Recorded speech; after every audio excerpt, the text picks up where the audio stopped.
সম্মানিত ভিউয়ার্স, আসসালামু আলাইকুম। সবাই কেমন আছেন? আশা করছি ভালোই আছেন। বাংলাদেশ মৎস্য উন্নয়ন কর্পোরেশন মৎস্য পানি সম্পদ মন্ত্রণালয়ে নিয়োগ বিজ্ঞপ্তি প্রকাশিত হয়েছে গত 27 এপ্রিল 2025 তারিখে। এই নিয়োগ বিজ্ঞপ্তি নিয়ে বিস্তারিত আলোচনা করব এই ভিডিওতে। তার আগে আপনাদের কাছে আমার একটি চাওয়া থাকবে, যারা আমার চ্যানেলে নতুন, এখন আমার চ্যানেলটি সাবস্ক্রাইব করেননি, অবশ্যই আমার আরসিসি টেকবিডি চ্যানেলটি সাবস্ক্রাইব করে পাশে বেল আইকনটি বাজিয়ে রাখুন।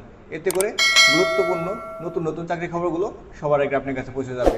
বাংলাদেশ মৎস্য উন্নয়ন কর্পোরেশনের নিবন্ধিত পদসমূহে অস্থায়ী ভিত্তিতে সরাসরি নিয়োগের লক্ষ্যে পদের পাশে বর্ণিত যোগ্যতা অভিজ্ঞতা সম্পন্ন বাংলাদেশের স্থায়ী প্রকৃত নাগরিকদের নিকট হতে আবেদনপত্র আহ্বান করা যাচ্ছে। অনলাইন ব্যতীত কোনো আবেদন করার সুযোগ নাই। এই সার্কুলারের গুরুত্বপূর্ণ মূল বিষয়গুলো আমি আপনাদের সামনে উপস্থাপন করব। অবশ্যই আপনারা খেয়াল করবেন, ভিডিওটি টেনে যাবেন না বা স্কিপ করে যাবেন না, তাহলে কিন্তু আপনি পূর্ণাঙ্গ তথ্য জানতে পারবেন না বা বুঝতে পারবেন না। অবশ্যই পুরো ভিডিওটি একবার দেখবেন, এতে করে সকল কিছু আপনার জানা হয়ে যাবে।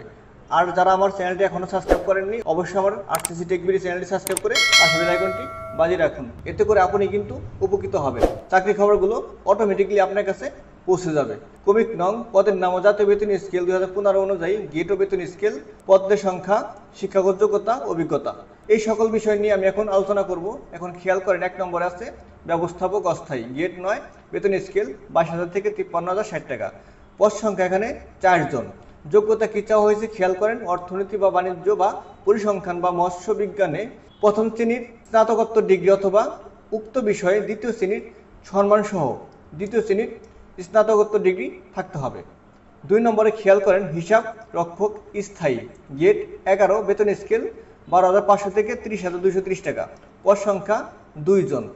যোগ্যতা বাণিজ্য স্নাতক ডিগ্রি, অর্থাৎ এখানে কমার্সের ছাত্র হতে হবে। এখন খেয়াল করেন নিচের দিকে, ফিশ প্রসেসিং টেকনিশিয়ান স্থায়ী, গেট 11, বেতন স্কেল 12,500 থেকে 30,230 টাকা। পদ সংখ্যা 2 জন। যোগ্যতা হচ্ছে কেমিস্ট্রি বা বায়োকেমিস্ট্রি বা পানিবিদ্যা বা মৎস্য বিজ্ঞানে স্নাতক ডিগ্রি থাকতে হবে। তার নিচে খেয়াল করেন 4 নম্বরে মার্কেটিং সহকারী অস্থায়ী, গেট 14, বেতন স্কেল 10,200 থেকে 24,680 টাকা। এখানে পদ সংখ্যা কিন্তু 5 জন। যোগ্যতা চাওয়া হয়েছে স্নাতক ডিগ্রি। তার নিচে খেয়াল করেন 5 নম্বরে আছে স্লিপওয়ে অপারেটর স্থায়ী, গেট 14, বেতন স্কেল 10,200 থেকে 24,680 টাকা। পদ সংখ্যা 1 জন। সংশ্লিষ্ট কাজে 3 বছরের অভিজ্ঞতা সহ মাধ্যমিক স্কুল সার্টিফিকেট পাশ হলে কিন্তু এখানে আবেদন করা যাবে। এখন নিচে দিয়ে খেয়াল করেন 6 নম্বরে কেশিয়ার অস্থায়ী, গেট 14, বেতন স্কেল 10,200 থেকে 24,680 টাকা। পদ সংখ্যা 5টি। বাণিজ্য স্নাতক ডিগ্রি, তবে অভিজ্ঞতা সম্পন্ন প্রার্থীদের অগ্রাধিকার দেওয়া হবে। তার নিচে খেয়াল করেন 7 নম্বরে সহকারী হিসাবরক্ষক স্থায়ী, গেট 14, বেতন স্কেল 10,200 থেকে 24,680 টাকা। পদ সংখ্যা 3টি। বাণিজ্য স্নাতক ডিগ্রি, তবে অভিজ্ঞতা সম্পন্ন প্রার্থীদের অগ্রাধিকার দেওয়া হবে। তার নিচে খেয়াল করেন 8 নম্বরে আছে নার্সারি সহকারী স্থায়ী, গেট 14, বেতন স্কেল 10,200 থেকে 24,680 টাকা। পদ সংখ্যা 2টি। পানিবিদ্যা সহ বিজ্ঞানে উচ্চ মাধ্যমিক সার্টিফিকেট পাস, তবে অভিজ্ঞতা প্রার্থীদের অগ্রাধিকার দেওয়া হবে। তার নিচে খেয়াল করেন 9 নম্বরে আছে ড্রাইভার স্থায়ী, গেট 16, বেতন স্কেল 9,300 থেকে 22,490 টাকা। পদ সংখ্যা 3টি। যোগ্যতা চাওয়া হয়েছে এখানে 8ম শ্রেণী পাস, ভারী যানবাহন চালনার বৈধ লাইসেন্স থাকতে হবে। এটা কিন্তু খুব সুবর্ণ একটি সুযোগ, 8ম শ্রেণী পাশে কিন্তু আবেদন করা যাচ্ছে ড্রাইভার পদে। এখন খেয়াল করেন 10 নম্বরে অফিস সহকারী কাম কম্পিউটার মুদ্রাক্ষরিক স্থায়ী, গেট 16, বেতন স্কেল 9,300 থেকে 22,490 টাকা।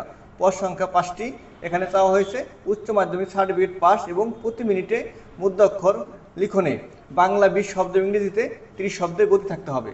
অর্থাৎ এখানে ইন্টার পাস হলে কিন্তু আপনি আবেদন করতে পারবেন এবং কম্পিউটারে টাইপের স্পিড আপনার ভালো থাকতে হবে।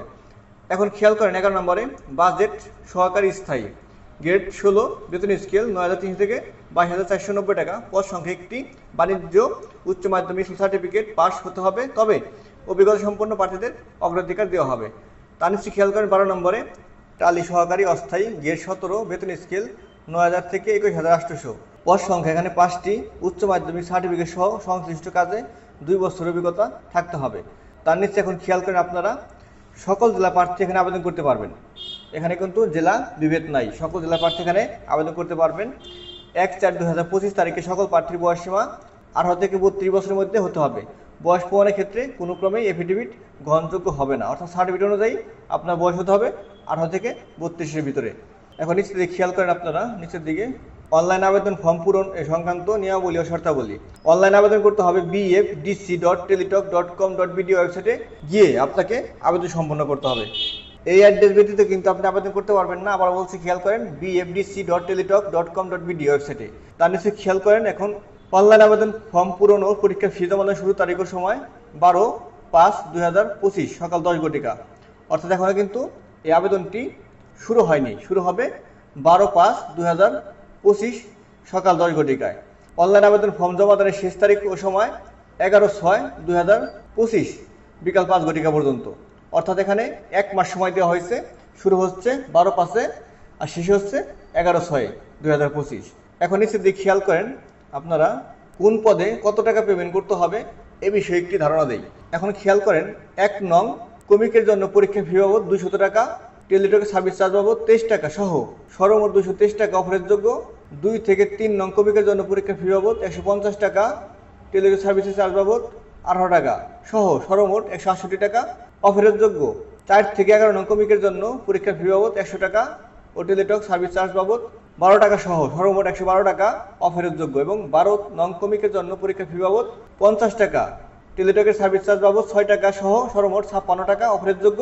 তার নিচে খেয়াল করেন, পরবর্তী 72 ঘন্টার মধ্যে জমা দিবেন। এখানে বিশেষভাবে উল্লেখ্য যে অনলাইন আবেদনপত্রের সকল অংশ পূরণ করে সাবমিট করা হলেও পরীক্ষার ফি জমা না দেওয়া পর্যন্ত অনলাইন আবেদনপত্রটি কোনো অবস্থাতে গৃহীত হবে না। এক কথায়, আপনি আবেদন করলেন কিন্তু পেমেন্ট সম্পন্ন করলেন না, তাহলে কিন্তু 72 ঘন্টা পরে অটোমেটিকলি আপনার এই আবেদনটি বাতিল হয়ে যাবে। যদি আপনি পেমেন্ট করেন, অবশ্যই আপনাকে আবেদন করার টাইম থেকে পরবর্তী 72 ঘন্টার ভিতরে পেমেন্ট সম্পন্ন করতে হবে, তাহলে কিন্তু আপনার আবেদনটি গৃহীত হবে, অন্যথায় বাতিল বলে গণ্য হবে। এখন আপনারা কীভাবে পেমেন্ট দিবেন, কি প্রয়োজন হবে সে বিষয়ে আলোচনা করি। 1 নম্বরে খেয়াল করেন, SMS দেওয়ার জন্য প্রয়োজন হবে আপনার, অর্থাৎ পেমেন্ট করার জন্য প্রয়োজন হবে আপনার একটি টেলিটক সিম। টেলিটক সিম ব্যতীত কিন্তু আপনি পেমেন্ট করার কোনো সুযোগ পাবেন না। অবশ্যই আপনাকে সরকারি যে টেলিটক সিম আছে সেই সিমটি ব্যবহার করে আপনাকে SMS করতে হবে। SMS করার নিয়ম হচ্ছে, প্রথমে SMS খেয়াল করেন, BFDC লিখে স্পেস দিবেন। স্পেস দেওয়ার পরে ইউজার আইডি দিবেন।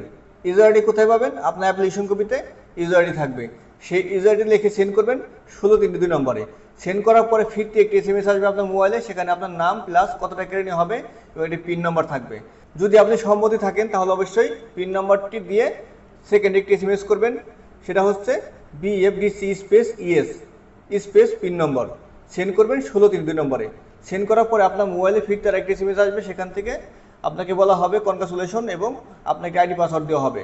অবশ্যই আইডি পাসওয়ার্ডটি সংরক্ষণ করে রাখার চেষ্টা করবেন। ভবিষ্যতে এরকম একটি SMS আপনি পুনরায় কিন্তু আবার পাবেন, যখন অ্যাডমিট কার্ড ছাড়বে তখন শুধু লেখা থাকবে অ্যাডমিট কার্ড ডাউনলোড, আর বাদবাকি কিন্তু সেম মেসেজ থাকবে, আইডি পাসওয়ার্ড কিন্তু চেঞ্জ হবে না। এই জন্য এটা সংরক্ষণ রাখতে পারেন।